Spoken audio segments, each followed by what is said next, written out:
어느 나라에도 없을 것입니다. 이어서 이계호 정책위 의장의 모두 발언이 있겠습니다. 네, 2024년도 수능이 끝났습니다마는 채무 빚을 안고 20살을 시작해야 되는 대한민국 청년들이 있습니다. 올해 8월 교육부가 발표한 대학 정보 공시 분석 결과에 따르면 대학생 100명 중에 13명 정도가 학자금 대출을 이용하고 있다고 합니다. 어렵게 학자금을 받고 대학을 다녀도 학자금 대출 이자 걱정에 학업에 몰두하기가 어려운 실정입니다. 심지어는 졸업 후에 안정적인 일자리에 대한 꿈도 꾸기 전에 묻지마 취업에 내몰리기까지 합니다. 우리 민주당은 우리 대한민국 청년들이 학자금 대출과 이자 걱정이 없이 안정적인 미래를 준비할 수 있도록 돕겠습니다. 어제 교육위를 통과한 취업 후 학자금 상환 특별법을 이번 정기국회에서 반드시 처리해서 이자 면제 대상을 기초 차상위에서 소득 5구간까지 확대하고 실직 폐업 등의 어려움을 겪고 있는 청년들에게 상환 유예 기간 동안 발생하는 이자를 면제토록 하겠습니다. 또한 우리 당은 취업 후 상환 학자금 대출 신청 자격과 근로장학금 신청 자격을 확대하는 방안을 지속적으로 요구해왔고 정부가 다행히 이를 수용을 해서 8구간에서 9구간으로 확대하게 되었습니다. 민주당은 내년도 예산에 관련 예산을 반드시 관철시켜 청년들이 꿈을 더 이상 학자금 빚에 잡히지 않도록 만들겠습니다. 정부 여당은 말로만 민생을 내치지 말고 진짜 민생을 위한다면 법사위부터 정상화시켜주기 바랍니다. 정부 여당이 헛되게 보내고 있는 오늘 하루가 매일 쌓여가는 빚을 갚는 청년들에게는 너무도 절박한 하루라는 것을 꼭 명심하기 바랍니다.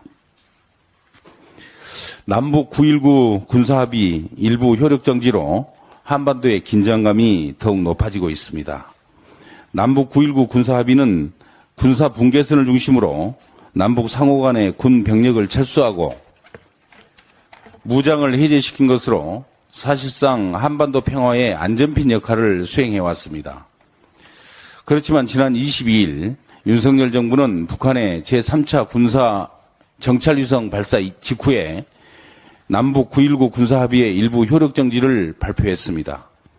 그 이틀 뒤 북한은 윤석열 정부의 발표를 기다렸다는 듯이 남북 9.19 군사합의 전면 파기를 선언을 했고 직후 군사 분계선 부근에 남북 9.19 군사합의로 철수했던 최전방 감시초소 11곳에 일제히 병력과 무력 장비를 투입을 했습니다. 이뿐만이 아닙니다. 서해 북방 한계선 해안포 개방과 판문점 공동경비구역 북한 경비원들의 권총 무장도 완료를 했습니다. 5년 전 극한 남북 대치 상황이 재현되자 접경지역 주민들은 악몽과 불안에 시달리고 있습니다.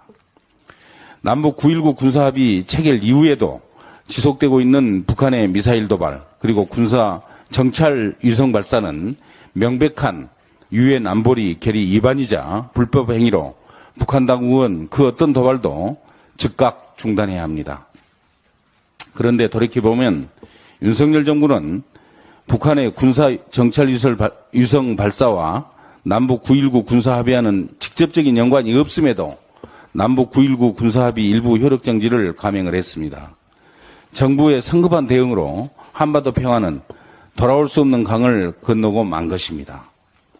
국민의 생명과 안전보다 더 우선시되는 가치는 있을 수 없습니다. 윤석열 정부는 안보의 정치화를 지향하고 더 이상 감정적인 대립을 멈춰야 합니다. 또한 남북 9.19 군사합의 복원을 위한 북한과의 대화 채널 복구 등 다각적인 노력을 다해 줄 것을 촉구합니다. 오늘로서 예결위 활동 시한이 종료가 됩니다. 더불어민주당은 끝까지 정상적인 예산안 처리를 위해서 최선을 다할 것입니다. 여당은 예산안 처리를 정치적으로 활용만 하지 말고 성의 있는 자세와 역할을 다해주길 촉구합니다. 이상입니다. 예, 수고하셨습니다.